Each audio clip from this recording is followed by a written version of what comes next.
this is going to be intriguing at the draft. That's why scouts are so excited about the quality and quantity of players.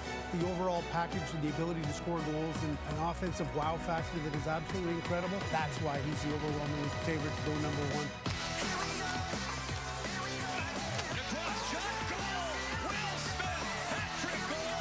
Dishes it off, scores! Leo Carlson. Oh, what a move, and he scores! An incredible goal by Adam Fantilli.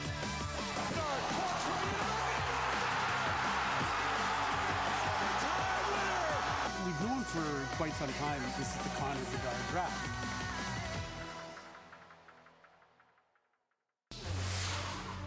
Hello, everyone. Welcome inside Studio 6 for Bob McKenzie's 2023 Draft Rankings Show. Alongside the man that the show is named after, I'm Glenn Sheeler, and over the next half hour, we'll reveal the top 32 players on Bob's list. It's been 60 years since the NHL's first draft back in 1963. It's only fitting that on the Diamond anniversary, generational talent Connor Bedard is the crown jewel for the upcoming coronation in Tennessee. So, Bob, the #1 overall pick in the 2020 WHL draft is about to become the #1 overall pick in the NHL. Yeah, no surprise to anybody. #1 unanimous on our final ranking.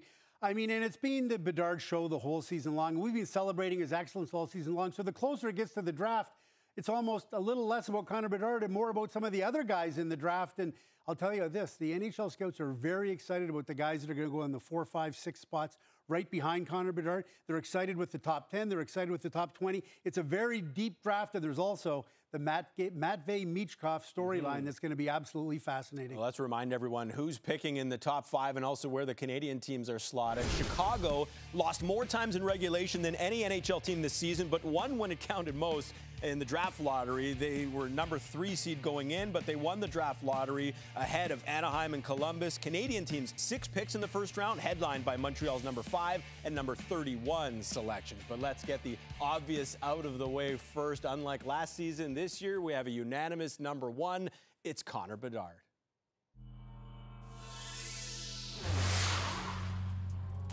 He is the show, he is the story. Even McDavid didn't dominate the World Juniors like this at 17. This kid is out of this world. Come on. Bedard clocks right in the back. The tie winner sends Canada to the semis. Bedard shoots and scores. Connor Bedard. His 70th goal this year in 55 games. Bob, there wasn't a box that Connor Bedard didn't check off in his junior career. No, but it all starts with the shot. That's the first thing everybody saw about him, the ability to score goals. The shot is Austin Matthews-like right now. And the other thing about Connor Bedard is once you get by the shot, which is otherworldly, I've never seen anybody come out of junior hockey with a shot like that. It's just the sense of occasion. And everybody remembers what he did in overtime against Slovakia at the World Junior Championship. It's like every time the lights are shining brightest, he does his best work. Was there ever a time this year with the incredible expectations that go with being Connor Bedard where somebody came away and say, oh, you know what? He really disappointed me. He wasn't what I thought he was going to be. So, but he's a hard guy to peg because he's not Mario Lemieux, he's not Eric Lindros, and he's not Connor McDavid, and he's not Austin Matthews. He's not this, he's not that. And we don't know exactly what he's going to be in the National Hockey League other than really special, and he's going to score a lot of goals. Well, 2023, a year to remember, definitely for 17-year-old Connor Bedard, World Junior top scorer and MVP, WHL top scorer and MVP, CHL top scorer, top prospect, and player of the year. He also won World Junior Gold, set Team Canada records for most points in a single tournament and a career. And of course, there's more to come in Music City in the coming days. Let's welcome in our TSN Director of Scouting, Craig Button, for more on Bedard. Take us through your scouting report on this generational talent. Well, why don't I just pick up from what Bob just talked about, the shot. And the shot is not only accurate in the velocity, the ability to get it off in so many different ways and then not be able for opponents to defend against it is unbelievable. We know how much offense. I may have sold him short on the hockey IQ because he's also a brilliant, he's almost savant-like. This is the best season I have seen for a player this age since Wayne Gretzky in 1997, 78. And the difference maker on that was what he did at the World Junior Championship at that age. He's a brilliant prospect. 2 NHL questions, Craig. What position will Bedard play here at the next level up? Right wing or center? And what are you projecting in terms of goals and points for his rookie season? I think he'll start at right wing and eventually move over to center. But what we've seen is it doesn't matter where you put him, right wing or center, he is prolific. And now we start to look at the projections. I see him as a 30 to 35 goal scorer in this first year in the NHL, 70 to 75 points. And you might say there's not a lot of talent around him in Chicago. When he went to Regina, there wasn't a lot of talent around him, and all he did was produce at an elite level. So I don't see any shortcomings in that projection for him in his first year with the Blackhawks. All right, thanks, Craig. We'll talk to you a little bit later in the show. Meanwhile, Bob, with number 1 out of the way, this is where things get, pretty intriguing for a lot of other scouts and players and people. Take us through number 2 to 5 on your list. Will do, and this is where the scouts are still really enthused with these guys. Starting at number 2, Adam Fantilli. The University of Michigan freshman center from the Greater Toronto area played well at the 2023 Men's World Championship, and he solidified his number 2 status with 9 of our 10 scouts we surveyed, slotting him at number 2. Size, strength, skating, skill, shot, scoring, edge, effort. He's really got it all. There's some debate about whether he's a center or a winger. Well, it doesn't matter. He's going to be great. Number 3, Leo Carlsson. The Swedish center, like Fantilli, showed well at the Men's World Championship, demonstrating his trademark high hockey IQ and strong two-way play that scouts say will serve him well as a projected number 1 NHL center. Number 4, Will Smith. The U.S. Under-18 national team center is a dynamic and creative offensive presence, an elite dual threat to both score goals and make plays. One scout went so far as to dub him a veritable offensive genius. And then there's number 5, Matvei Michkov. What about Matvei Michkov? Between his contract status, not available to the NHL until 2026, his nationality, that is to say he's a Russian, his sublime goal-scoring ability, what's next best to Connor Bedard probably, and more rumors per 60 than any prospect in this draft. It will be fascinating to see when and by whom he's chosen. He's in Nashville meeting, talking to guys, getting to know him a little bit better. Yeah, no player in this draft surrounded by more mystery than Michkov. The index score that you see for all 32 players on Bob's final list represents movement up or down since Bob's mid-season ranking. How about Bedard? 143 points. It's the most by a major junior player since Alex Radulov had 152 back in 2006. In the interests of full transparency, Bedard is actually 5'9"3/4, not 5'10", but in all cases of height, we round up from 3/4 and round down from 1/4. Fantilli joins Paul Kariya and Jack Eichel as the only 3 freshmen to win the Hobey Baker Award as U.S. College Player of the Year. And Smith, well, he was named World U18 MVP with 9 goals, 20 points in 7 games. Let's get back to Michkov, though. A lot of people wondering about this player. 2 years ago, people had him an equal, maybe even better, some did, as Connor Bedard. Now, aside the fact that, the Russian factor, are there some concerns here by scouts with Michkov? Well, some scouts, not all by any stretch, but some wonder about the combination of size and strength and skating and those things, but the scoring is so sublime that they go by that. But really, the misgiving is that they just don't know him as well as the other prospects. NHL GMs, executives, scouts, they weren't allowed to go to Russia to see him play live. They haven't had very many live viewings of them.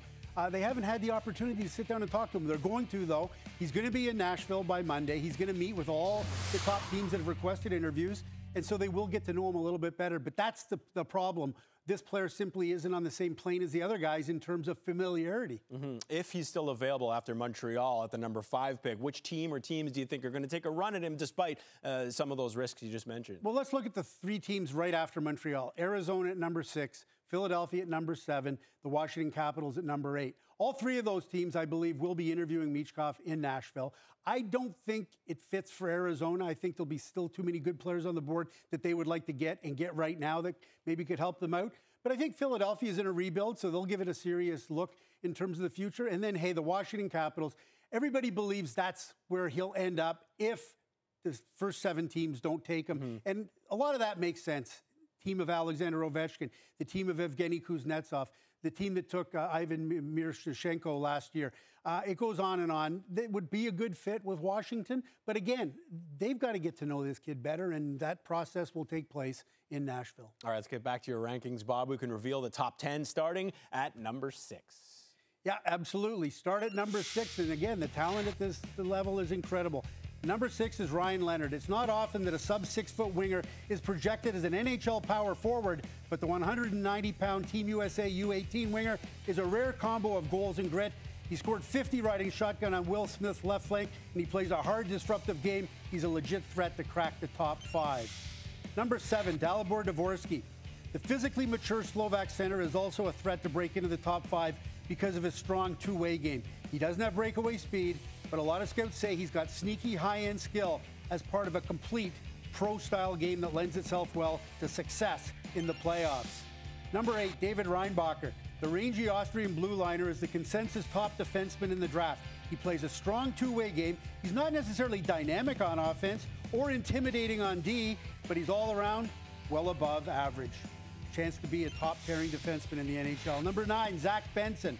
At 5'9" and 3/4, the Winnipeg Ice left winger isn't big and may not possess blinding speed, but his elite skill, elite creativity, relentless motor, and a desire to get to the inside still make him a solid top 10 prospect. Number 10, Gabe Perreault. The son of former NHLer Yannick Perreault has elite skill, elite smarts, and great creativity.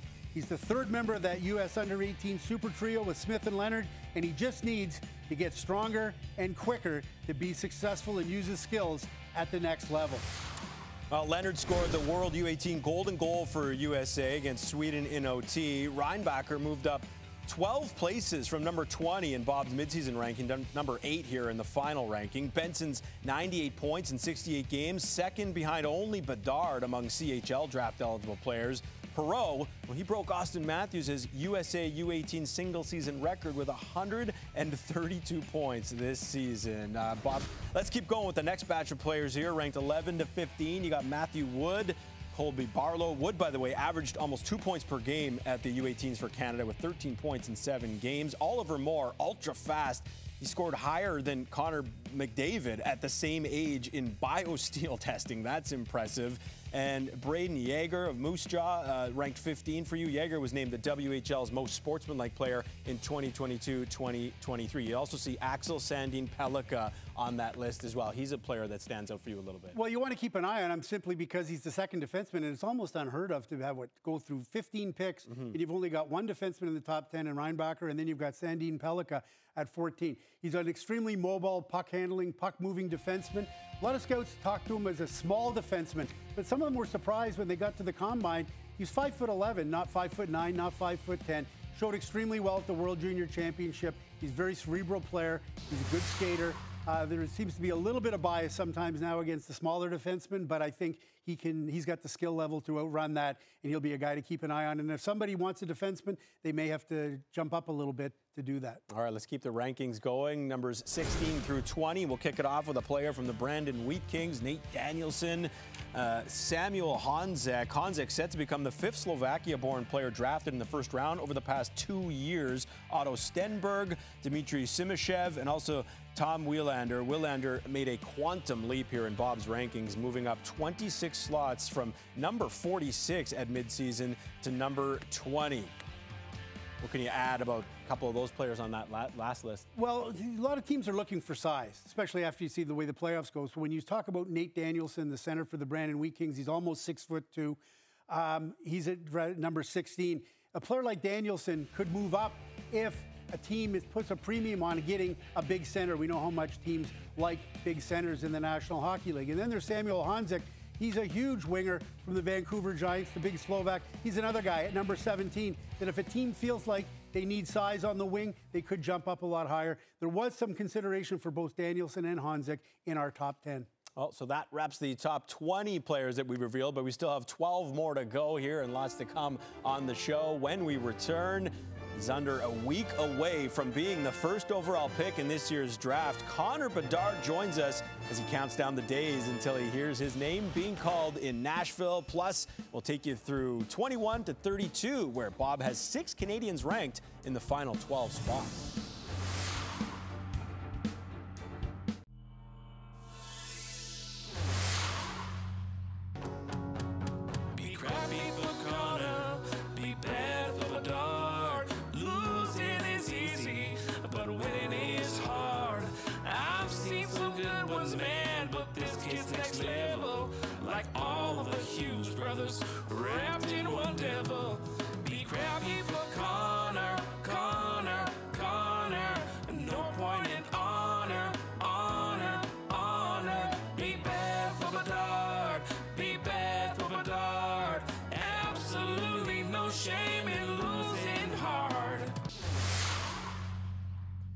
That song aside, the chance to land Connor Bedard inspired epic levels of awfulness this past season. Chicago lost 12 of their last 14 games. How about Anaheim? They lost all 13 of their final games to finish dead last. Columbus lost 9 of their last 11. And you also got Arizona losing 11 of their last 12. So all of these teams were in the running and desperate to land the first overall pick, but only one could get there, and it was the Chicago Blackhawks. But Bedard, unquestionably the best prospect since the Erie Otters' Connor McDavid in 2015. In fact, their draft year stats eerily similar.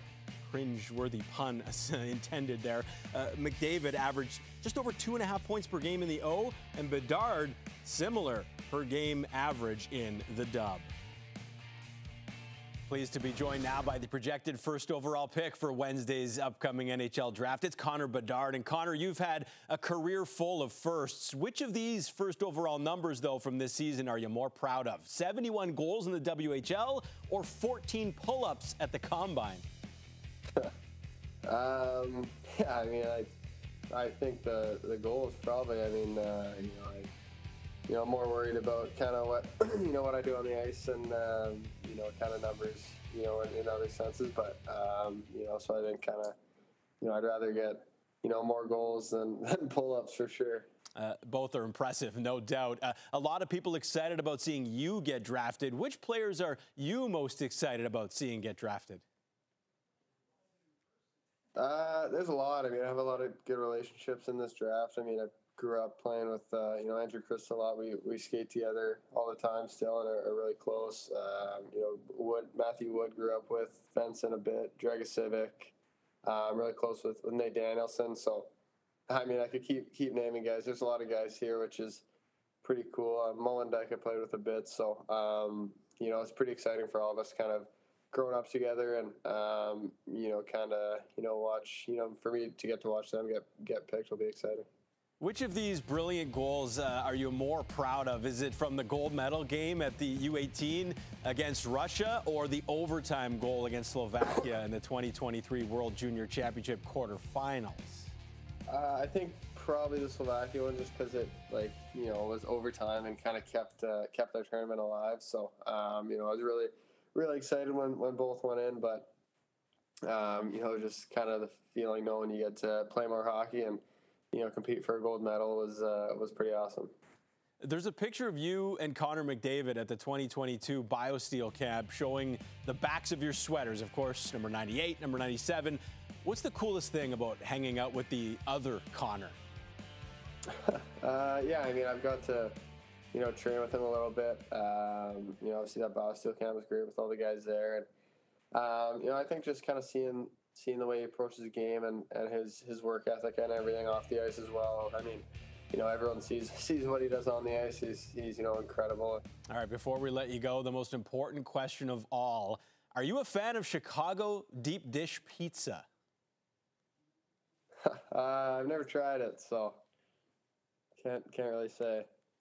Well, I'm sure some locals will be pushing you in that direction one day soon. Thanks for this, Connor. Appreciate it, and looking forward to watching you on the ice for years to come. Yeah, thank you for having me. All right, let's get back to the list. Up next, players ranked 21 to 26, starting with Cal Ritchie, who was the number 2 pick in the 2021 OHL draft. Then you got a couple of Russians up next, Daniel But and Mikhail Gulyayev. Edward Shala coming in at number 24. Couple Quentin Musty at number 25. Musty was the number 1 pick in that 2021 OHL draft. And Theo Lindstein rounds out this list, Bob. It's going to be interesting to keep an eye on Cal Ritchie. Started the season at number 6 on our preseason list, 13 at the midterm, 21 now. But he did play much of the season with a torn labrum, had postseason shoulder surgery. Could go as high as 11 or 12 if you think the injury was what held him back, or could drop into the second round if you think he just wasn't playing that well. 27 to 32 up next. Andrew Crystal leads it off. There's Bedard's buddy. He mentioned him. Oliver Bonk. You remember Radek Bonk, selected 3rd overall by Ottawa in 1994. Ethan Gauthier experienced the biggest fall from the midseason, dropping 13 slots from number 16 to now number 29. Gavin Brindley of Michigan at 30. Bradley Nadeau and Riley Height rounding out your 32, Bob. Well, Andrew Crystal is part of that BC hockey universe, along with Bedard and Benson, and he's got a very similar skill level. He's really highly skilled player, but he's 5'9.5", didn't finish the season particularly strong, could move up in the rankings, could also slide out, could be a high risk, high reward, swing for the fences, home run kind of pick. Also interesting, no goalie in the top 32 for a second straight year.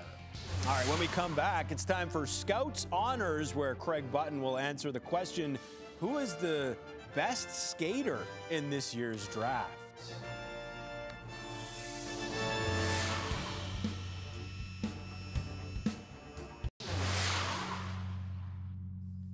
Our Director of Scouting, Craig Button, is back for his annual Scouts Honors Awards. Let's start with, who are you more excited about seeing play next season? NHL presumptive #1, Connor Bedard, or NBA presumptive #1, Victor Wembanyama? Victor Wembanyama. Listen, he's being projected as potentially the best basketball player ever. That is impressive all on its own. And as good as Connor Bedard is, nobody's saying that he could be the best hockey player ever. So this is who I'm most excited to see next season. Plus, you've seen Bedard play a little bit, right? Who's the best skater? Not necessarily the fastest, but the best skater in this draft. Is it Michigan's Adam Fantilli or University of Minnesota commit Oliver Moore? It is Oliver Moore. Oliver Moore has got that type of skating ability that not only opens up ice for himself, but it is disruptive, and he uses it to such great advantage in so many different areas. That's the guy. Here's an important question. Who's got the best hair in this draft class? Is it #9 ranked Zach Benson or #25 ranked Quentin Musty? I enter every draft with the best hair, so we're talking now the second best. It's got to be Zach Benson. Unbelievable fro, unbelievable fluff, and you know what? He takes that helmet off, and he looks just as good after a good sweat after a long game. Who's the front runner for NHL #1 pick status in 2024? Is it Canada's Max Celebrini or America's Cole Eiserman? Here's the thing. If you ask me next week, it could be different. But today, it's Max Celebrini. He's got a Jonathan Toews-like game.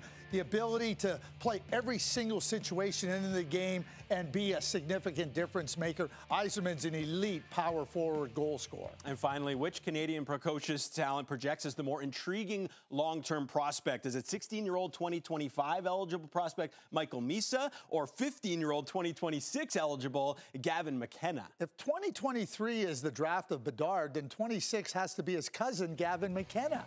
He set all kinds of records at the Canada Winter Games. He was brilliant in his brief appearance with the Medicine Hat Tigers.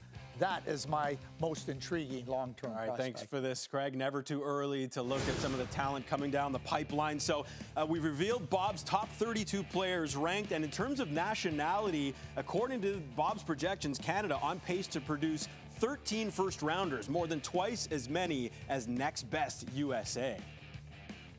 But Bob, USA has 6 players in your top 32 rankings. 3 of those USA-born players you're going to be keeping a close eye on. It's remarkable for 3 guys on the same line, Will Smith, Ryan Leonard, and Gabe Perreault, to be all in our top 10 going into this draft. Now, I'm pretty much guaranteed that Smith and Leonard will go in the top 10 of this draft. Perreault might drop out of the top 10, but even if he does, it's still remarkable. Lots of comparisons to this trio, and then back to the 2015 Superman line, Austin Matthews, Matthew Tkachuk, and Jack Roslovic. Although it was a little different. The thing about that was Matthews and Tkachuk were underagers on that U18 team. They didn't get drafted until a full year after the fact, so a little different this year, but fascinating to watch that trio of Americans. If only a team had 3 straight picks like the Boston Bruins all those years ago, maybe take a line, but not going to happen this year. Wednesday night in Nashville, it's going to be a life-changing event for 32 players and their families. Excited to see how it all plays out. Thanks for watching, everyone. Bob McKenzie's 2023 Draft Ranking Show.